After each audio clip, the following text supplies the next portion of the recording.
ঝড়ের বেগে কালো মার্সিডিজটা ছুটছে। বাইরে তখনও ঝুম বৃষ্টি। উইন্ডশিল্ডের উপর একের পর এক আছড়ে ভারী বর্ষণ।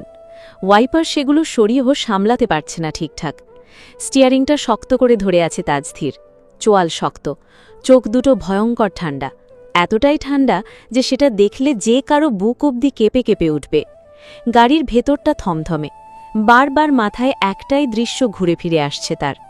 ছাউনির নিচে দাঁড়িয়ে থাকা প্রিয়ন্তী, আর ওর উপর অভিরাজের সেই চাহনি। ভাবতেই স্টিয়ারিংয়ের ওপর আঙুলের চাপ আরও শক্ত হয়ে উঠল তাজধীরের। চোখের পাশের রগগুলো ফুলে উঠল স্পষ্ট। আজকের সবচেয়ে গুরুত্বপূর্ণ ডিলটা ক্লোজ করার কথা ছিল, যেই ডিলটার জন্য গত পুরোটা রাত দিন এক করে কাজ করেছে সে। অথচ এখন সেই বিষয়টার প্রতিও বিন্দুমাত্র আগ্রহ লাগছে না কেন যেন। কারণটা নিজেও বুঝতে পারছে না, আর সেটাই আরও বেশি বিরক্ত করে তুলছে তাকে। গাড়ির গতি বাড়িয়ে দিল আরও। কিছুক্ষণের মাঝেই কালো মার্সিডিজটা এসে থামল বাড়ির সামনে। গাড়ির দরজা খুলেই এক টানি নেমে পড়ল তাজধীর। বাইরে বৃষ্টির পানি এখনও পড়ছে টুপটাপ।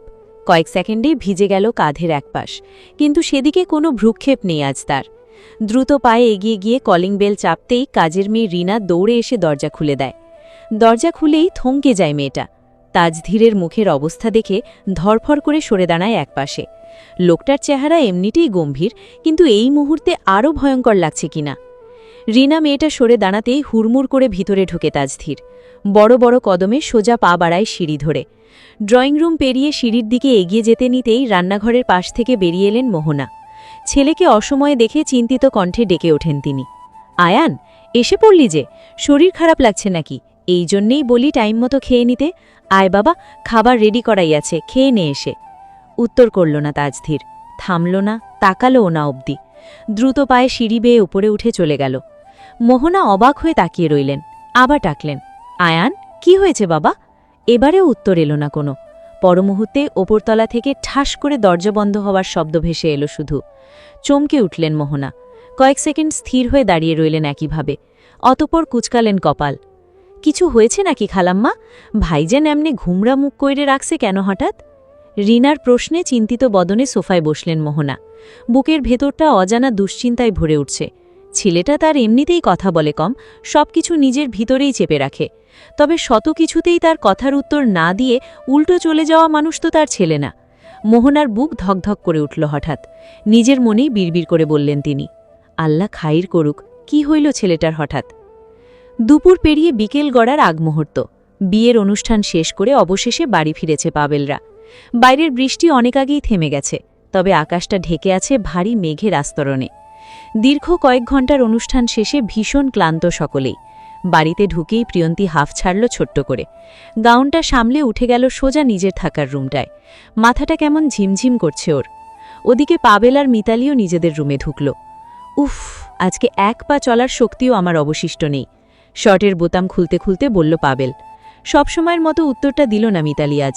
মুখটা কেমন গম্ভীরই আছে এখনও। পাবেল সেটা খেয়াল করল না অবশ্য। সরাসরি তোয়ালে নিয়ে ওয়াশরুমে ঢুকল ফ্রেশ হতে। মিতালি আলমারির সামনে গিয়ে দাঁড়াল। গায়ের শাড়িটা পাল্টাতে হবে। হাঁসফাঁস লাগছে, অস্বস্তিও হচ্ছে বেশ। কাবার্ড খুলতেই চোখ গেল ভেতরের এক কোণায়। সেখানে অতি যত্নে একটা বড় সড়ো শপিং ব্যাগ রাখা। ব্যাগটা এতটাই দৃষ্টিনন্দন আর এলিগেন্ট যে চোখ এড়ানো সম্ভব না। চকচকে অফ হোয়াইট প্যাকেজিং, উপরে সিলভার এমবস করা ব্র্যান্ডের নামও লিখা। নামটা অস্ফুট শব্দে বার কয়েক আওড়ালো মেয়েটা। আশ্চর্যে রীতিমতো থমকে চমকে উঠল মেয়েটা। সরু হয়ে এলো চোখ দুটো। এই ব্র্যান্ডটা তার অচেনা না মোটেও, বরং খুব ভালো করেই চেনে। এই ব্র্যান্ডের একটা ড্রেস কিনতেও সর্বনিম্ন লাখের কাছাকাছি তো লাগেই। বিয়ের পরপর এসব ব্র্যান্ডের জামা পরা বাদ দিয়েছে মিতালি। বিয়ে না, পাভেলের সঙ্গে সম্পর্কে জড়ানোর পর থেকেই নিজের চালচলন পোশাক আশাকে যথেষ্ট পরিবর্তন এনেছে। ব্যাগটা তার নয়, শিওর। তাহলে কি এটা প্রিয়ন্তীর ড্রেসের ব্যাগটা? পাভেল সত্যি নিজ থেকে কিনে দিয়েছে বোনকে? তবে ব্যাগ এখানে রেখে শুধু ড্রেস দিবে কেন? আর দিলেও সেটা ওর কাছ থেকে হাইডি বা করবে কেন? মাথায় একের পর এক প্রশ্ন কিলবিল করে উঠল। ব্যাগটা উল্টে পাল্টে খুলে দেখল। ভিতরে টিস্যু পেপারগুলো এখনও সুন্দর করে ভাঁজ করা, মানে খুব সম্প্রতি কিছু রাখা হয়েছিল এখানে। তখনই বেরিয়ে এলো পাভেল। ভেজা চুল মুছতে মুছতে তোয়ালে ছুঁড়ে মারল মিতালির ওপর। এতেও স্ত্রীর কোনো রিয়াকশন না দেখে কপাল কুঁচকে এগিয়ে এলো। মিতালি এখনও দাঁড়িয়ে আছে ঠাই। মিতালির হাতে ব্যাগটা দেখে খানিকটা থমকায় পাভেল। অপ্রস্তুত হয়ে পড়ে বেশ। মিতালি প্রশ্ন করে সোজা, এই ব্যাগটা কোথা থেকে আসলো পাভেল? তুমি এনেছ?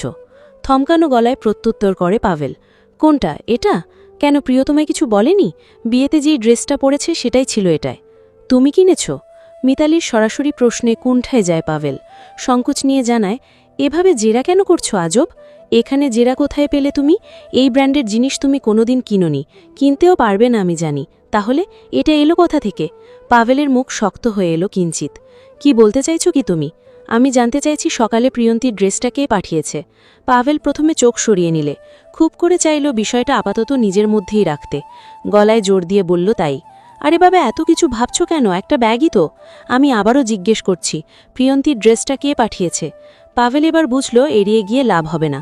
কয়েক সেকেন্ড চুপ করে দাঁড়িয়ে থেকে অবশেষে ছোট করে বলল, অভিরাজ ভাই। কি? অভিরাজ ভাই? তোমার ওই বিজনেস ফ্রেন্ড? উনি? তো সে কেন প্রিয়ন্তীকে এত দামি ড্রেস গিফট করবে? কপাল গুটিয়ে কয়েক স্তর ভাঁজ করে প্রশ্ন করে উত্তরের আশায় রইল মিতালি।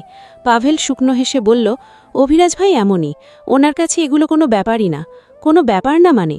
মিতালির গলায় এবার স্পষ্ট সন্দেহ ফুটে উঠল। পাভেল, তুমি কি বুঝতে পারছো এই ড্রেসটার দাম কত? কয়েক লক্ষ টাকা। আরে বাবা, ওনার লাইফস্টাইলই আলাদা, তোমাকে তো বলেছি আগে থেকেই। তাই বলে প্রিয়কে কেন দিবে উনি? পাভেল এবার বিছানায় গিয়ে বসল। চেষ্টা করল বিষয়টা ইজি করতে, নিরপেক্ষ গলায় ব্যক্ত করল, তুমি ওভারথিঙ্ক করছো। উনি এমনিতে খুব জেনারাস মানুষ, আমাদের বিয়েতেও তো নিজে আসতে পারেননি, কিন্তু তোমার জন্য গিফট পাঠিয়েছিলেন মনে নাই? মিতালি থামল খানিকটা, মনে করার চেষ্টা করল। বিয়েতে অনেক গিফট উঠলেও মস্তিষ্কে জোর দিয়ে মনে পড়ল অভিরাজ একটা গলার নেকলেস গিফট করেছিল স্বর্ণের। কিন্তু বন্ধু বলে সম্বোধন করার ক্ষেত্রে সেই বন্ধুর বিয়েতে এমনটা গিফট করা নর্মাল। তবে তাই বলে বন্ধুর বোনকে এত দামি ড্রেস গিফট করবে কেন? বন্ধুর বিয়েতে গিফট পাঠানো আর একটা অবিবাহিত মেয়েকে আলাদা করে এভাবে ড্রেস পাঠানো এক কথা না পাভেল। পাভেল এবার কপাল চুলকালো বিরক্ত মুখে। আরে বাবা, এত সিরিয়াস হওয়ার কি আছে? কারণ বিষয়টা আমার কাছে নর্মাল লাগছে না। তোমার কাছে নর্মাল লাগছে না মানে অস্বাভাবিক না। তুমি হয়তো অভিরাজ ভাইকে ঠিকভাবে চেনো না, তাই এরকমটা বলছো। উনি একটু আলাদা টাইপের মানুষ, যা মনে হয় তাই করেন। কাউকে পছন্দ হলে গিফট দেন, হেল্প করেন, এর মধ্যে অন্য কিছু খুঁজে বের করার দরকার কি? থেমে গেল মিতালি। কথাটা যুক্তিযুক্ত, তবু একটা খচখচ ভাব এসে ধরছে। মিতালি উপর থেকে দেখেছে প্রিয়ন্তী আর অভিরাজকে তখন একসঙ্গে দুজন ছাউনির নিচে গল্প আড্ডায় মশগুল ছিল। তবে আশ্চর্য হয়েছে এই ভেবে তাতেও পাভেলের বিন্দুমাত্র আপত্তিজনক কিছু দেখেনি। বরং মিতালি নিজ থেকে প্রিয়ন্তীকে আনতে যাওয়ার কথা বললে সুকৌশলে এড়িয়ে গেছে পাভেল তখন। রুমে কথাবার্তা শেষ হলেও মিতালির মাথা থেকে বিষয়টা নামল না পুরোপুরি। পাভেল তখন ফোন হাতে নিয়ে কারো সঙ্গে কথা বলতে ব্যস্ত হয়ে পড়েছে। সুযোগ বুঝে আলমারি থেকে একটা সুতির 3 পিস বের করল মিতালি। শাড়িটা খুলে ফ্রেশ হয়ে কাপড় বদলে নেমে এলো নিচে। ড্রয়িং রুমে বসে টিভি দেখছিলেন মোহনা বেগম। মিতালিকে নামতা দেখে রিমোটটা পাশে রেখে বললেন, কিছু করে দিব মা? খাবি? জুস করে দিই এক গ্লাস? লাগবে না আম্মু, বলেই আশেপাশে তাকালো মিতালি। বাড়িটা কেমন শান্ত হয়ে আছে। মিতালি এসে সোফার একপাশে বসল। কয়েক সেকেন্ড ইতস্তত করে অবশেষে জিজ্ঞেস করল, আম্মু, ভাইয়া কোথায়? ভাইয়া আসেনি? মোহনা বেগম সঙ্গে সঙ্গে কপাল কুঁচকে তাকালেন। তখন তোর গিফট নিয়ে গেল, বলল কাজ আছে ইম্পর্টেন্ট, সেটা শেষ করে বাড়ি ফিরবে। তবে এসে পড়ল সঙ্গে সঙ্গেই। বললাম খাবি কিনা, কোনো কিছু না বলে হন করে চলে গেল উপরে। দরজাটাও শব্দ করে লাগিয়ে সেই যে ঢুকেছে আর বের হওয়ার নামগন্ধ নেই। ভাইয়া কি কোনো কারণে রেগে আছে আম্মু? কেন বলো তো? কেন তুমি জানো না? ভাইয়া কোনো কিছু নিয়ে রেগে থাকলে বা অতিরিক্ত হাইপার হয়ে গেলে দরজা খুলে না। দেখো গিয়ে, আশা থেকে ওয়ার্কআউট করছে হয়তো, মাথা ঠান্ডা আর টায়ার্ড না হওয়া অবধি এই দরজা খুলবে না। ভুলে গেছো সেসব? মোহনা বেগম মৌন রইলেন, কারণ কথাটা মিথ্যে না। বয়স আর ওষুধের প্রভাবে আজকাল সবকিছুই ভুলে বসেন তিনি। ছোটবেলা থেকেই তাজধীরের এই অদ্ভুত স্বভাবটা আছে। প্রচণ্ড রেগে গেলে বা ভিতরে কিছু চেপে বসলে নিজেকে একদম গুটিয়ে নেয় ছেলেটা। কারো সঙ্গে কথা বলে না, দরজা বন্ধ করে ঘণ্টার পর ঘণ্টা পড়ে থাকে একা। ভেবেছেন বয়স বাড়ার সঙ্গে সঙ্গে হয়তো পাল্টে যাবে এই স্বভাব। বেশ কয়েক বছর যাবৎ এরকম কিছু লক্ষ্যও করেননি তেমন। শেষবার স্বামী মারা যাওয়ার পর কিছুদিন সবার থেকে কেমন নিজেকে গুটিয়ে নিয়েছিল ছেলেটা তার। তবে আজ আবার কি হলো কে জানে। মেঘলা আকাশে নেমে আসছে গোধূলি। সারাদিনের টানা বৃষ্টির পর চারপাশের আবহাওয়াটা কেমন শীতল হয়ে আছে। বাতাসে এখনও ভেজা মাটির সোদা গন্ধ ভাসছে। বাড়ির ছাদটাও পানিতে থকথকে। ছাদে টব ভর্তি গাছগুলো থেকে পানি সরিয়ে দিচ্ছে মিতালি। রেলিংয়ে রাখা ধোয়া ওঠা চায়ের কাপ। কাজের মেয়ে রিনা চা বানিয়ে দিয়ে গেছে একটু আগেই। কিছুক্ষণ পর পায়ের শব্দ তুলে ছাদে উঠে এলো প্রিয়ন্তীও। মিতালি আসার সময় প্রিয়ন্তীর দরজায় নক করে এসেছিল, ছাদে আসবে কিনা জানতে চেয়েছিল। উফ, কি সুন্দর ওয়েদার, বলতে বলতেই এসে দাঁড়ালো রেলিংয়ের পাশে। মিতালি হেসে বলল, সারাদিন বৃষ্টি দেখেও তোমার শখ মেটেনি? বৃষ্টি কখনো বেশি বেশি লাগে নাকি আবার?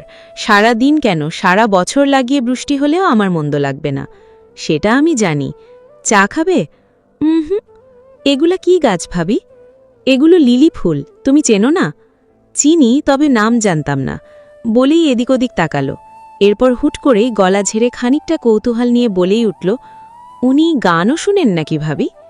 প্রিয়ন্তীর প্রশ্নে আর চোখে চেয়ে মিতালি উত্তর করল ফটাফট, ভাইয়ের কথা বলছো? একটু একটু শোনে, তবে বাংলা গানটাই শোনে শুধু। বিশেষ করে ওই যে একটা সিঙ্গার আছে না, তানভীর ইভান, ভাইয়া ওনার গানটাই শোনে সব সময়। বিশেষ করে যখন ভাইয়ার খুব বেশি মন খারাপ থাকে, সেই সময়টায় প্রায় ভাইয়ার রুম থেকে ছেলেটার গানের শব্দ পাওয়া যায়। কেন বলো তো? না, এমনি উপরে ওঠার সময় শুনতে পেলাম তাই আর কি, জিজ্ঞেস করলাম। কিছুক্ষণ পর মিতালি চলে গেলে প্রিয়ন্তীও নেমে আসে নিচে। ছাদ থেকে নেমে করিডোর ধরে আসতে নিতেই তাজধীরের ঘর বরাবর পার হতেই ভিতর থেকে শুনতে পায় গানের সঙ্গে গুনগুন করে গাওয়া পুরুষালী কিছু কোমল শব্দ। তুমি ছাড়া শূন্য শূন্য লাগে, ঠোঁটে আসে নাম তোমার বারে বারে, বোঝাই কাকে, এ কেমন ব্যথা, তুমি বড় প্রিয়, আমার প্রিয়। আকাশে বিদ্যুৎ চমকাচ্ছে ক্ষণে ক্ষণে। আপাতত বৃষ্টি না থাকলেও শো শো বাতাস বইছে। প্রিয়ন্তীর রুমের জানালাটা হাট করে খোলা। দক্ষিণা বাতাসে জানালার পর্দাগুলো উঠছে এলোমেলো হয়ে। পেটের নিচে একটা বালিশ দিয়ে উপর হয়ে আধশোয়া হয়ে আছে প্রিয়ন্তী। সামনেই খোলা একটা মোটা উপন্যাসের বই। বইয়ের কভারে বড় বড় অক্ষরে লেখা খোয়াবনামা, আখতারুজ্জামান ইলিয়াস। সন্ধ্যার দিকে বোর হয়ে রুমে এদিক সেদিক ঘুরছিল প্রিয়ন্তী। তখনই মিতালি ওদের পার্সোনাল স্টাডি রুম থেকে বইটা এনে প্রায় জোর করেই ধরিয়ে দিয়েছিল ওর হাতে। মিতালির ভাষ্যমতে এটা নাকি ওর ভীষণ প্রিয় একটা বই। ইতোমধ্যেই 2 বার পড়ে শেষ করেছে সে। একবার মন বসে গেলে নাকি বইটা কমপ্লিট না করা পর্যন্ত শান্তিই পাওয়া যায় না। অবশ্য প্রিয়ন্তীর কাছে ব্যাপারটা শুরু থেকেই সন্দেহজনক লেগেছিল।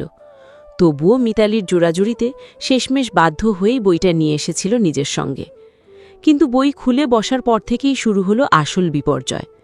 প্রথম পৃষ্ঠা কোনোভাবে পার করলেও দ্বিতীয় পৃষ্ঠায় এসেই ভ্রু কুঁচকে গেল ওর।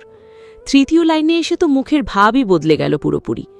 কঠিন কঠিন শব্দ আর জটিল বাক্যের এমন ছড়াছড়ি যে কয়েকবার পড়েও অর্থ মাথায় ঢুকছে না। এক একটা শব্দ উচ্চারণ করতে গিয়ে জিভ বেঁকে যাচ্ছে উল্টো দিকে। বিরক্ত মুখে বইটার দিকে তাকিয়ে আবারও মনোযোগ দেওয়ার চেষ্টা করল প্রিয়ন্তী। কয়েক লাইন পড়ে থামল, আবার শুরু করল।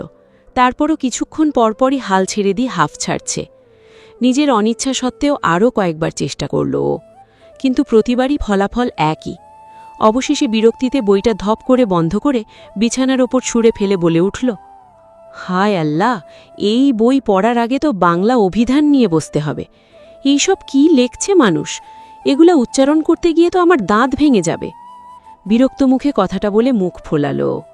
ওর ভাবি এটা কিভাবে 2 বার পড়েছে, অবিশ্বাস্য ব্যাপার স্যাপার। এই মহিলা মানুষ নাকি এলিয়েন? গজগজ করতে করতেই বইটা তুলে নিল হাতে। সিদ্ধান্ত নিয়ে ফেলেছে, এই ভয়ঙ্কর জিনিস আর নিজের রুমে রাখা যাবে না। যেখান থেকে আনা হয়েছিল সেখানেই ফেরত দিয়ে আসবে এখনই। ভাবনা মতোই বিছানা থেকে নেমে রুম ছেড়ে বেরিয়ে গেল প্রিয়ন্তী। এবাড়ির পার্সোনাল স্টাডি রুমটা করিডোরের ঠিক শেষ প্রান্তে অবস্থিত। তাজধীরের রুমের পাশ কাটিয়ে আরও একটু সামনে। রাত তখন 8:15 ঘরে। উপরের দিকে করিডোর জুড়ে জ্বলছে মৃদু আলোছটা। 30 সেকেন্ডের মাথায় বইটা নিয়ে স্টাডি রুমের সামনে এসে দাঁড়ালো প্রিয়ন্তী। অগত্যে দরজার সামনে এসে থেমে গেল ওর পা দুটো। স্টাডি রুমের দরজাটা পুরোটাই খোলা। ভেতর থেকে আলো বেরিয়ে আসছে, আর সেই আলো ছায়ার মাঝেই চোখে পড়ল একজনকে। নেভি ব্লু রঙের হাফহাতা টি-শার্টের সঙ্গে হোয়াইট প্যান্ট পরিহিত লোকটা পুরো লাইব্রেরি জুড়ে অস্থিরভাবে কি যেন খুঁজে চলেছে। বুকশেলফের পর বুকশেলফ ঘেটে যাচ্ছে বিরক্ত মুখে। টি-শার্টের ছোট হাতার ফাঁক গলে বাহুর শক্ত মাসেলগুলো স্পষ্ট ফুলে উঠেছে। এলোমেলো চুলগুলো বলে দিচ্ছে নেহাতি বেশ কিছুক্ষণ যাবৎ লোকটা অস্থির হয়েই যে কিছু খুঁজছে। মুখের কঠোর ভাবটাও আজ স্বাভাবিকের চেয়ে কয়েক গুণ বেশি তীক্ষ্ণ। দরজার কাছে দাঁড়িয়ে সবটাই পর্যবেক্ষণ করল রমণী। প্রথমে ভাবল প্রতিবারের মতো নিশ্চয়ই লোকটা ওকে দেখা মাত্রই আবার আগের মতো খোঁচা দিয়ে দুচার কথা শুনিয়ে দিবে। কিন্তু আশ্চর্যের বিষয়, তাজধীর মেয়েটার উপস্থিতিই যেন পেয়েও পেল না, কিংবা পেলেও গুরুত্ব দিল না। একবারের জন্যেও তাকালো না এদিকটায়। নিজের মতো করেই বিরক্ত মুখে খুঁজে চলেছে জিনিসটা। প্রিয়ন্তীর ভ্রু অসম্ভব রকম কুঁচকে গেল তাতে। মনে মনে আওড়ালো, এই ব্যাটার আবার কি হলো? ক্ষণে ক্ষণে রূপ বদলায়, গিরগিটিরও এত রং বদলায় না, ব্যাডা মানুষ। তাজধীর তখনও বুকশেলফটা তন্ন তন্ন করে খুঁজে চলেছে। প্রিয়ন্তীর চতুর মস্তিষ্ক বুঝে নিল লোকটা যে ওর হাতে থাকা বইটাই খুঁজছে। খুঁজবেই তো, এই লোকের সঙ্গে এই ধরনের বই একদম খাপে খাপ। দুটোর ভাষাই অদ্ভুত, যা ওর মাথার উপর দিয়ে যায়। অবশেষে খানিকটা ইতস্তত করে নিচ থেকেই বলে উঠল, আপনি কি এটা খুঁজছেন? কথাটা শুনে থামল তাজধীর, তবে প্রিয়ন্তীর দিকে নয়, বরং সরাসরি তাকালো ওর হাতে ধরা বইটার দিকে। ততক্ষণে প্রিয়ন্তী বইটার সামনের দিকে খানিকটা এগিয়ে ধরেছে। কয়েক সেকেন্ড স্থির দৃষ্টিতে বইটার দিকে তাকিয়ে থেকে ধীরে ধীরে চোখ তুলল তাজধীর। এবার দৃষ্টি গিয়ে থামল প্রিয়ন্তীর মুখে। সেই দৃষ্টি অদ্ভুত ঠান্ডা, কঠোর, চাপা বিরক্তিতে পরিপূর্ণ। পরক্ষণেই ভারী গলায় বলল, ম্যানারলেসদের মতো পারমিশন ছাড়া যখন তখন কারো পার্সোনাল জিনিসে হাত দেওয়ার অভ্যাসটা বর্জন করুন। পারমিশন ছাড়া অন্যের ব্যক্তিগত জিনিসে হাত দেওয়া অত্যন্ত নিচু মানসিকতার পরিচয়। আমার জিনিসে হাত দেওয়ার আগে অন্তত পারমিশন নেওয়ার ন্যূনতম ভদ্রতাটুকু শেখা উচিত ছিল আপনার। ভবিষ্যতে দ্বিতীয়বার যেন এমনটা না হয়, মিস প্রিয়ন্তী। তাজধীরের মুখ থেকে এমন তীক্ষ্ণ অপমানজনক কথাগুলো বেরোতেই স্তব্ধ হয়ে গেল প্রিয়ন্তী। মুখটা অতীবমাত্রই বিস্ময়ে হাঁ হয়ে রইল। চোখে মুখে ফুটে উঠল স্পষ্ট হতভম্বতা। এইমাত্রই কি লোকটা সত্যিই ওকে এসব বলল? এমন কি অপরাধ করল সে? বইটা তো নিজে থেকে নেয়নি, মিতালি দিয়েছিল, আর ও তো শুধু ফেরত দিতেই এসেছে। তবে লোকটার গলার স্বরটা এমন ঠান্ডা আর ধারালো লাগছে, যেন ও ভয়ঙ্কর কোনো অপরাধ করে ফেলেছে। প্রিয়ন্তীর আঙুলগুলো বইটার মলাটের ওপর শক্ত হয়ে চেপে বসল। অপমানে বুকের ভেতরটা মোচড় দিয়ে উঠল হঠাৎ। চোখ দুটো টলমল করে উঠল নিমিষেই। কিন্তু ও যথাসাধ্য চেষ্টা করল চোখের পানি আটকাতে। এই লোকটার সামনে দুর্বল হতে চায় না ও, কিন্তু তাজধীর যেন আজ পণ করেই নেমেছে সে থামবে না। ওর নীরবতাকে উপেক্ষা করেই আরও এক ধাপ এগিয়ে এলো। মুখের কঠোরতা এতটুকুও কমল না, বরং কণ্ঠটা আরও হিমশীতল করে আওড়ালো, সব জায়গায় নিজের অবাধ বিচরণ করার অভ্যাস থাকতেই পারে আপনার, কিন্তু সবাই আপনার ওই বাচ্চাসুলভ অতিরিক্ত কৌতূহল সহ্য করবে এমনটা ভাবাটা নির্ঘাতই বোকামি। যে জিনিস সম্পর্কে কোনো ধারণা নেই সেটা নিয়ে নাড়াচাড়া না করাই ভালো। সবকিছু খেলনা না মিস প্রিয়ন্তী, কিছু জিনিসের মূল্য বুঝতে শেখার মতো ম্যাচিউরিটিও প্রয়োজন হয়। আমি তো শুধু জাস্ট স্টপ ইট। লোকটার আচানক কর্কশ কণ্ঠে থেমে গেল প্রিয়ন্তী। ঠান্ডা ধারালো কণ্ঠে উচ্চারিত কথাগুলো এক একটা সূক্ষ্ম তীর হয়ে এসে বিঁধল ওর আত্মসম্মানে। অপমানটা নিমিষেই রূপ নিল তীব্র কষ্টে। আত্মসম্মানেও আঘাত হানল বেশ। চাপা ক্ষোভ থেকেই তীক্ষ্ণ গলায় প্রশ্নটা করেই বসল ও, জানেন আপনার সমস্যা কি? আপনি নিজেকে পৃথিবীর সবচেয়ে ভদ্র আর সঠিক মানুষ ভাবেন, অথচ বাস্তবে আপনি ভীষণ রূঢ়। একটা বই ভুল করে নিয়ে এসেছি, তাও আপনার বোন নিজে হাতে দিয়েছে, আর সেটা ফেরত দিতে এসে এমন ব্যবহার পাচ্ছি যেন আমি কোনো অপরাধ করে ফেলেছি, পৃথিবীর সবচেয়ে দামি সম্পদে হাত দিয়ে ফেলেছি নাকি। আর কি বললেন? ম্যানারলেস, নিচু মানসিকতা। ভদ্রতা নিয়ে অন্তত আপনার মুখে এসব কথা মানায় না মিস্টার তাজধীর, কারণ ভদ্র মানুষ কাউকে না জেনে এভাবে অপমান করে না। মানুষকে বিনা কারণে অপমান করে কথা বলা, ছোট করা, এইগুলো কোনো ব্যক্তিত্ব না, এটা অভদ্রতা। তিক্ত হেসে কথাগুলো বলেই চলেছে মেয়েটা এবার। সবসময় এমন ভাব নিয়ে থাকেন কেন আপনি, যেন পৃথিবীর সবচেয়ে গুরুত্বপূর্ণ মানুষ আপনি? মানুষকে ছোট করে কথা বললেই কি নিজেকে খুব বড় মনে হয়? ধপ করে বইটা টেবিলের ওপর রেখে দৃঢ় গলায় বলল, নিন আপনার বই, আর নিশ্চিন্ত থাকুন, ভবিষ্যতে আপনার কোনো জিনিসে হাত দেওয়ার মতো নিচু মানসিকতা আর আমার হবে না। আর একটা কথা শুনে রাখুন, আপনার এই অহংকার, রাগ আর মানুষকে হেয় করে কথা বলার স্বভাবটা মোটেও সুন্দর না। সত্যি বলতে কি, আপনার মতো মানুষকে বোঝার চেষ্টা করার চেয়ে দূরে থাকাই অনেক ভালো, কারণ আপনি কখন কোন কথায় একজন মানুষকে আঘাত করে বসবেন সেটা বোধহয় আপনি নিজেও জানেন না। তাজধীরের চোখ দুটো কেমন থমথমে হয়ে উঠল। তীক্ষ্ণ শূন্য চোখে থম মেরে দাঁড়িয়ে শুনল রমণীর প্রতিটা তির্যক বাক্য। মুখে কোনো প্রতিক্রিয়া নেই, নেই কোনো প্রতিবাদ, শুধু একজোড়া গভীর অনির্বচনীয় চোখ স্থির হয়ে রইল সেই ফাঁকা দরজার দিকে, যেদিক দিয়ে কিছুক্ষণ আগে ঝড়ের বেগে বেরিয়ে গেছে প্রিয়ন্তী। এভাবে পলকেই কেটে গেল আরও প্রায় ঘণ্টাখানিক। রাত ততক্ষণে আরও খানিকটা গভীর হয়েছে। পুরো বাড়ি জুড়ে রাতের খাবারের প্রস্তুতি চলছে জোরকদমে। রান্নাঘরের ভেতর রীতিমতো ব্যস্ত সময় পার করছেন মোহনা। কাজের মেয়েটার সঙ্গে তাল মিলিয়ে একের পর এক রান্না সামলাতে ব্যস্ত তিনি। চুলার তপ্ত আঁচে রান্নাঘরটা বেশ গরম হয়ে উঠেছে। এক হাতে খুন্তি নাড়তে নাড়তেই অন্য হাতে শাড়ির আঁচল টেনে ঘরমাক্ত মুখশ্রীটা আলতো করে মুছে নিলেন মোহনা। ঠিক সেই মুহূর্তেই কোনো পূর্বাভাস ছাড়াই পেছন দিক থেকে ভেসে এলো পরিচিত এক পুরুষ কণ্ঠের সম্পূর্ণ অপরিচিত বাক্য, আম্মু, আমি বিয়ে করব। বাক্যটা শ্রবণ হতেই পুরোদমে ভরকালেন মহিলা। চোখ দুটো বিস্ফারিত হয়ে উঠল অবিশ্বাসে। হাতের খুন্তিটা কখন যে আঙুলের ফাঁক গলে মেঝেতে ধপ করে পড়ে গেছে সেটাও খেয়াল রইল না তার। রান্নাঘর জুড়ে ধাতব শব্দটা বেশ জোরেই প্রতিধ্বনিত হল, কিন্তু মোহনা বেগমের সমস্ত মনোযোগ তখন পেছনে দাঁড়িয়ে থাকা তার ছেলের দিকে। দেয়ালে হেলান দিয়ে দুহাত প্যান্টের পকেটে গুজে নির্লিপ্ত ভঙ্গিতে দাঁড়িয়ে আছে। মুখের ভাব আগের মতোই সেই স্থির গম্ভীর, এমন একটা ভাব যেন একটু আগেই পৃথিবীর সবচেয়ে স্বাভাবিক কথাটা বলেছে সে। অথচ মোহনা বেগমের কাছে বিষয়টা ঠিক ততটাই উল্টো। তার ছেলে নিজের মুখে বিয়ের কথা বলল কি? এটা তো প্রায় অলৌকিক কিছু। ভদ্রমহিলা অবিশ্বাসে তখনও গোল গোল চোখে ছেলেকে পরখ করে বললেন, কি, এইমাত্র কি বললি তুই বাবা? বিয়ে করব আমি। এবারও বড্ড সহজ সরল গলায় বাক্যটা আউড়িয়ে নিটল দাঁড়িয়ে রইল তাজধীর। মহিলা ফ্যালফ্যাল চোখে চেয়ে রিপিট করলেন, তুই তুই বিয়ে করবি সত্যি? তাজধীর বিরক্তি মুখে চোখ বন্ধ করল। মায়ের হেন অদ্ভুত রিয়াকশনটা আগে থেকেই আন্দাজ করেছিল বোধহয়। হায় আল্লাহ, আমার কান ঠিক শুনতেছে তো? তুই নিজেরও হেগে বিয়ের কথা বলছিস? তোর জ্বর টর আসে নাই তো বাবা? বলতে বলতেই উৎকণ্ঠায় ছেলের কপালে হাত রাখলেন। তাজধীর সঙ্গে সঙ্গে 2 কদম পিছিয়ে গিয়ে দাঁড়ালো বিরক্ত মুখে। আম্মু, প্লিজ ওভার রিয়্যাক্ট করা বন্ধ করো তো। মোহনা বেগম এবার পুরোপুরি হতমাক। আমি ওভার রিয়্যাক্ট করছি? যাকে কিনা বলে কয় ইমোশনাল ব্ল্যাকমেল করেও বিয়েতে রাজি করাতে পারলাম না, সে কিনা আজ নিজ থেকে এসে আমায় বিয়ের কথা বলছে। তুই সত্যি সত্যি বিয়া করবি বাবা? আল্লাহ, যাক, অবশেষে আমার ছেলের মাথায় বুদ্ধি তো আসছে। তাজধীর বিরক্তিতে কপাল চেপে ধরল। বুঝতে উঠতে পারল না তার মায়ের এতটা রিয়্যাক্ট করার মানে। শুধুমাত্র বিয়ে করবেই তো বলেছে, অথচ ওর মায়ের বিহেভিয়ার এমন যেন এইমাত্র ছেলে তার কোনো রণক্ষেত্র জয় করে ফিরেছে। ওদিকে মুখ জুড়ে উচ্ছ্বাস নিয়ে তড়িঘড়ি করে বলতে লাগলেন ফের, আমি এখনই তোফাজল ভাইরে ফোন দিচ্ছি। কাল সকাল থেকেই মেয়ে দেখা শুরু করব। ভালো ঘরের শিক্ষিত ভদ্র মার্জিত মেয়ে লাগবে আমার, একদম তোর সঙ্গে মানাই এমন। ডাক্তার বা টিচার হলেও সমস্যা নেই। আম্মু, ছেলের গম্ভীর কণ্ঠে থামলেন মোহনা। ছেলেটা বিরক্ত মুখে হাত তুলে ইশারা করল থামতে তাকে। ওনাকে ডাকতে হবে না। মোহনা ভ্রুকুচকে তাকালেন, বললেন, ওনাকে না ডাকলে মেয়ে দেখব কিভাবে? কয়েক সেকেন্ড চুপ থেকে একদম স্বাভাবিক গলায় বলল তাজধীর, মেয়ে আমার পছন্দ করা আছে। ব্যাস, একটা বাক্য, একটি মাত্রই বাক্য। আর সেই একটা বাক্যে দ্বিতীয়বারের মতো বজ্রপাত নামল মোহনা বেগমের। তিনি কয়েক মুহূর্ত এক দৃষ্টিতে তাকিয়ে রইলেন ছেলের দিকে।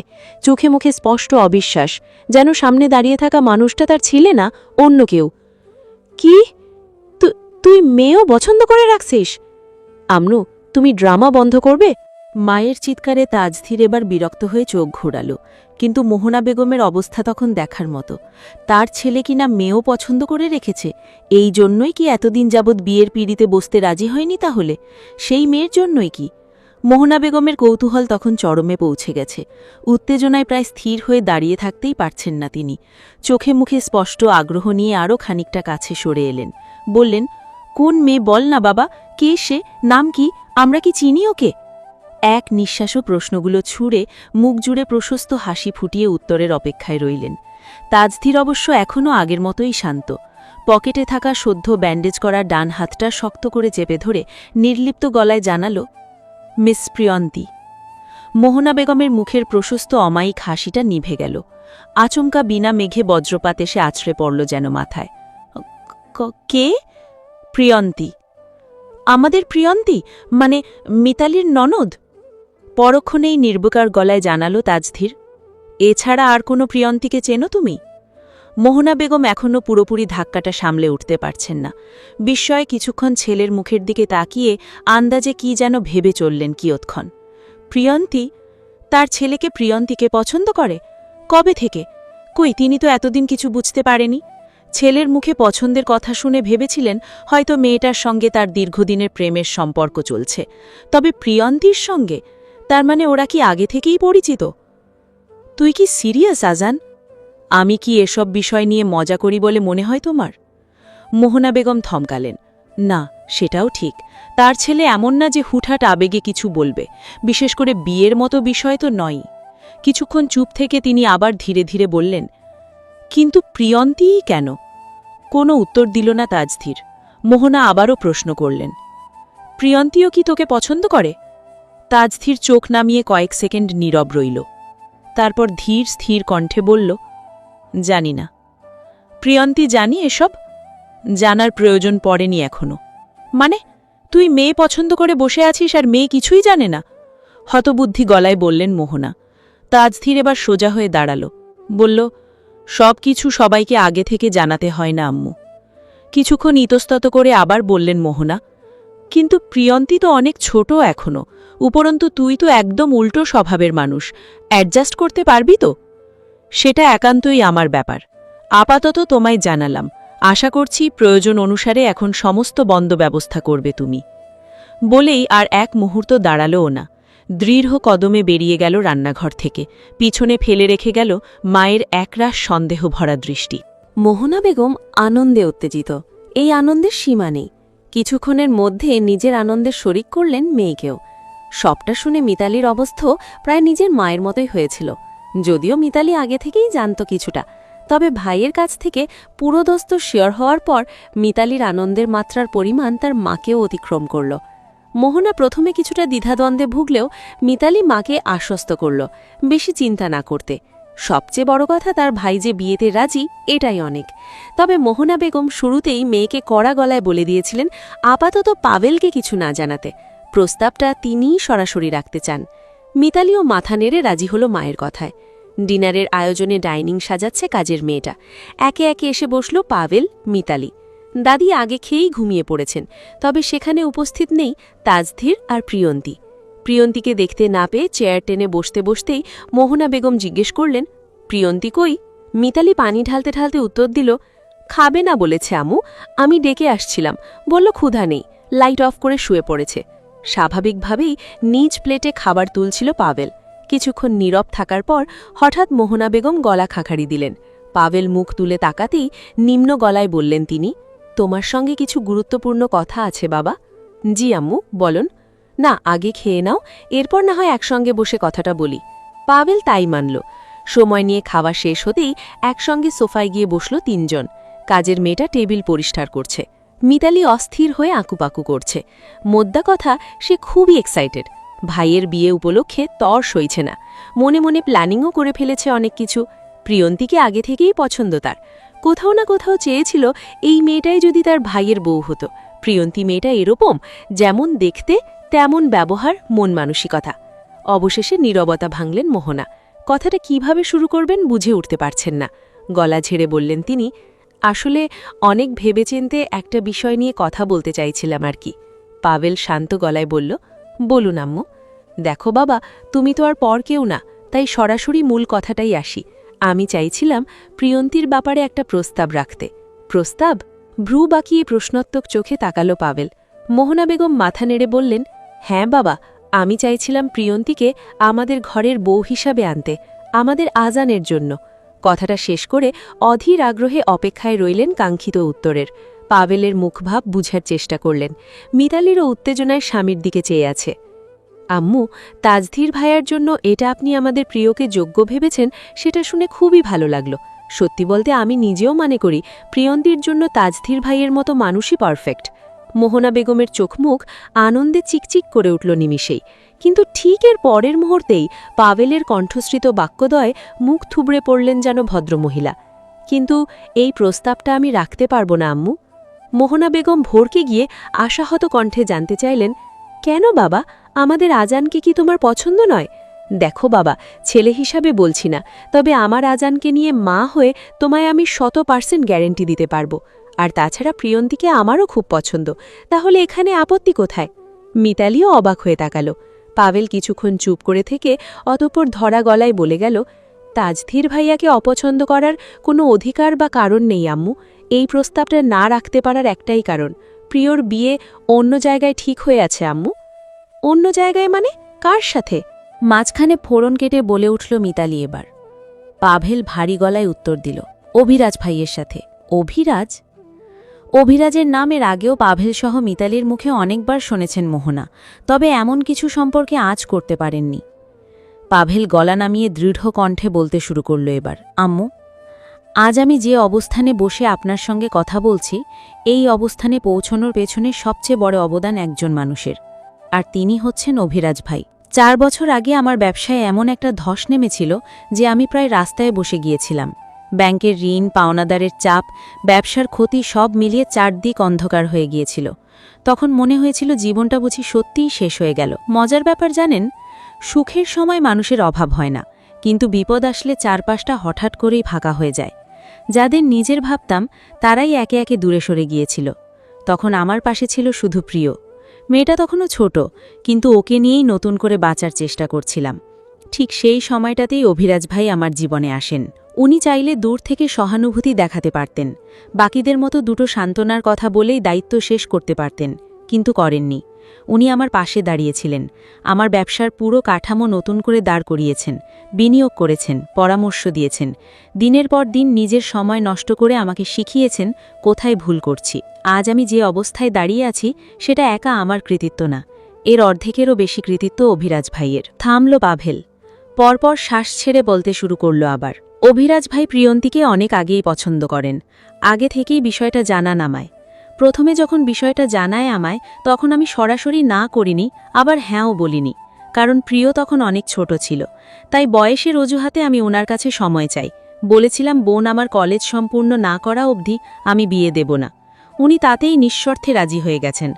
আপনিই বলেন আজকালকার দিনে এমন ছেলে খুঁজে পাওয়া কি আদৌ মুখের কথা? আমি এতদিন বিষয়টা কাউকে জানাইনি, এমনকি প্রিয়ও জানে না এ সম্পর্কে কিছু। ভেবেছিলাম অভিরাজ ভাইয়ের সঙ্গে পাকা কথা সেরে একবারে সবাইকে জানাতে।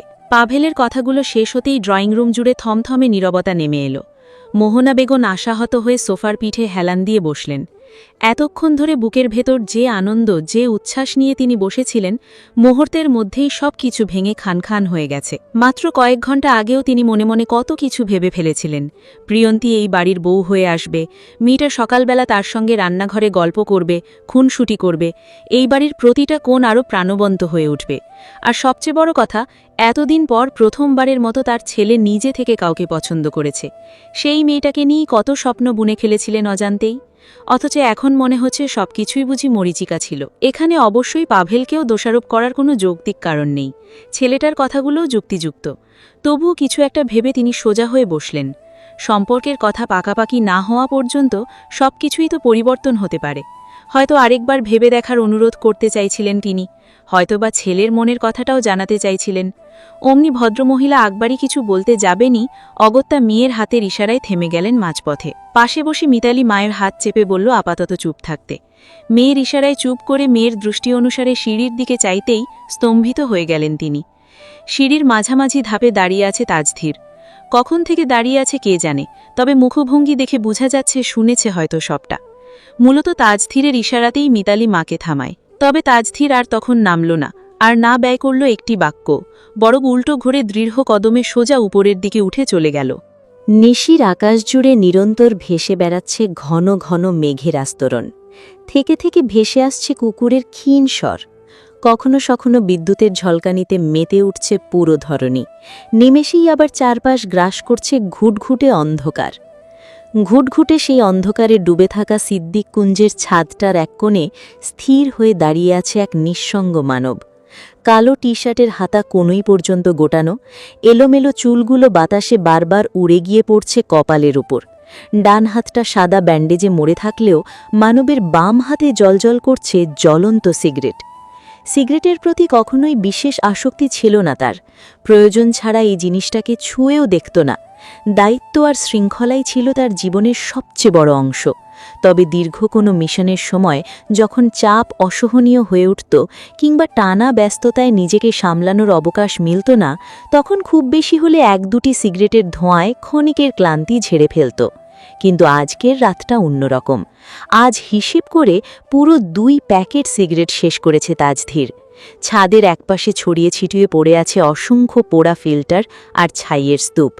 চেয়েছিল সিগারেটের সঙ্গে সঙ্গে নিজের ভেতরের অস্থিরতাটাকেও পুড়িয়ে ফেলতে, অথচ তাতেও কোনো লাভ হয়নি। আজ ধোঁয়ার স্বাদও কেমন যেন তেতো বিদঘুটে ঠেকছে। তাজধীর মাথা তুলে তাকালো আকাশের দিকে। বড্ড অস্থির লাগছে। অদ্ভুত ভারে জমে আছে ভিতরটা। বুকের ভিতর বিশাল ভারী কোনো পাথর শক্ত করে চেপে ধরে আছে যেন কেউ। ব্যান্ডেজ করা হাতটার দিকে তাকালো তাজধীর একবার। কাপড়ের নিচে এখনও জ্বালা করছে ক্ষতস্থানটা। তখন স্টাডিরুম হতে প্রিয়ন্তী বেরিয়ে যাওয়ার পরপরই নিজের রাগের বহিঃপ্রকাশ ঘটায় তার হাতে। দেয়ালে একের পর এক শক্ত আঘাতে ক্ষতপ্রাপ্ত হয় হাতটি। এর অবশ্য যথার্থ কারণও আছে।